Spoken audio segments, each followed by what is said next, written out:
আজ বানাবো পাতায় ভাজা বোয়াল মাছ বা বোয়াল মাছের পাতুরিও বলতে পারো। যারা বোয়াল মাছ ভালোবাসো এই রেসিপিটা একবার ট্রাই করতে পারো। তার জন্য ধনে, জিরে, আদা, কাঁচা লঙ্কা আর বেশ কিছুটা রসুন মিহি পেস্ট বানিয়ে নেবো। কলা পাতাগুলোকে ভালো করে ধুয়ে গরম জলে একটু ভাপিয়ে নিতে হবে, নাহলে পাতাগুলো ফেটে যেতে পারে। এবার নিয়ে নিচ্ছি সরু সরু করে কেটে রাখা পেঁয়াজ, আলু, ওর মধ্যে যে মশলাটা বেটে রেখেছিলাম সেটা দিয়ে দেবো। কয়েকটা কাঁচা লঙ্কা দিয়ে দিলাম লাল লঙ্কার গুঁড়ো, হলুদের গুঁড়ো আর বেশ কিছুটা কাঁচা তেল দিয়ে খুব ভালো করে চটকে চটকে মশলাগুলোকে কিন্তু মাখতে হবে, যাতে সব মশলা একসাথে ভালো করে মিশে যায়।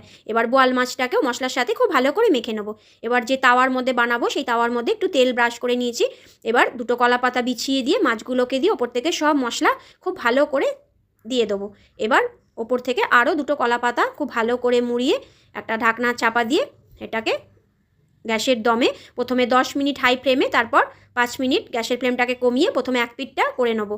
এবার ওই থালাটাকেই একটা উল্টে দিয়ে আবারও আর এক পিঠটা ওরকম তাওয়ার মধ্যে দিয়ে দেবো। তারপর 10 মিনিট আবারও উল্টো পিঠটা হতে দেবো। তো দু পিঠ যখন খুব ভালো করে হয়ে যাবে, দেখো কি সুন্দর হয়েছে। এইভাবে একবার বোয়াল মাছের পাতুরি বানিয়ে দেখতে পারো, দারুণ লাগে।